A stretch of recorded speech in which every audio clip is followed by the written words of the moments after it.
Alors, je suis Alexandre Vitry, architecte, architecte de copropriété, et je suis président de l'association La Compagnie des architectes de copropriété.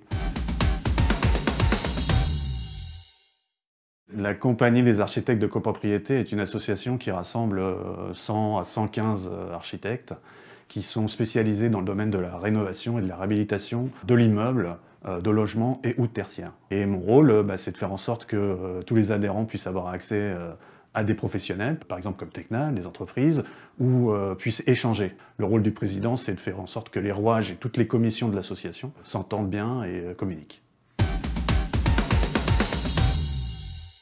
L'architecte de copropriété, il a une spécificité, c'est de travailler avec tout le monde. Le propriétaire, bien évidemment, le syndic, qui représente les copropriétaires. On n'a pas un seul interlocuteur, on en a entre 5, 10, 15, 100, selon la taille des copropriétés. On appréhende vraiment tous les sujets de la réhab. On n'est pas des praticiens spécialisés dans la façade, on est généralistes, en fait, de la rénovation. Oui, alors la rénovation énergétique, c'est un des enjeux majeurs du moment, bien évidemment. Pourquoi? Parce que c'est un engagement national auquel on doit répondre tous, et en particulier les archis de copro quand ils sont à même de bien faire leur boulot et qu'ils ont des missions de rénovation de bâtiments qui ont parfois 150, 200 ou même 60 ans. C'est à la fois une opportunité et une contrainte, mais c'est ce qui fait le charme du métier d'architecte, c'est qu'avec une contrainte, on se crée une opportunité, par défaut. Mais oui. La contrainte est forte, puisqu'on doit améliorer les bâtiments très anciens, voire même des bâtiments modernes. On doit travailler et on doit faire en sorte que le dessin de façade soit respecté ou amélioré, et surtout les conditions de vie dans les immeubles soient améliorées.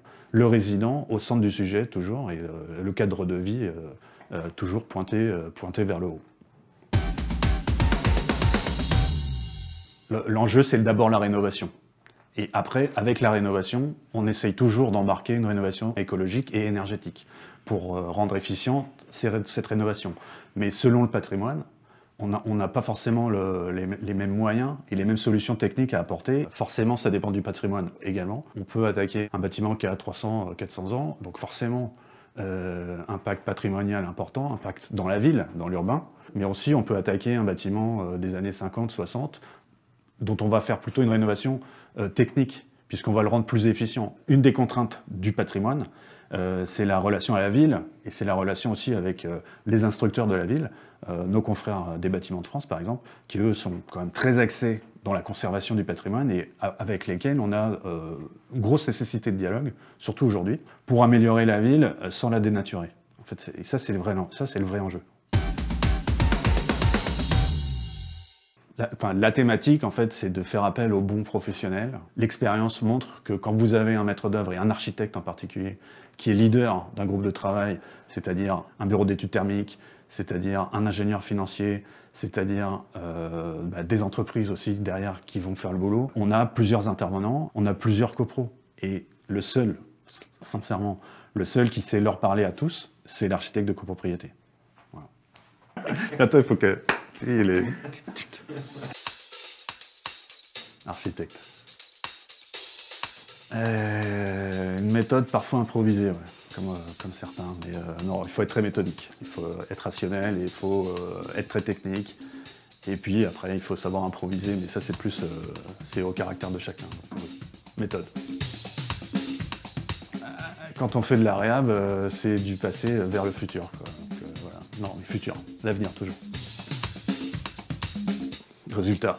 Les clients, ils veulent un résultat, forcément. Donc, à nous de la recherche et à eux le résultat. Agir. On est obligé aujourd'hui, 45 degrés au mois de mai. Non, il faut agir tout de suite. Cet hiver, on va se peler.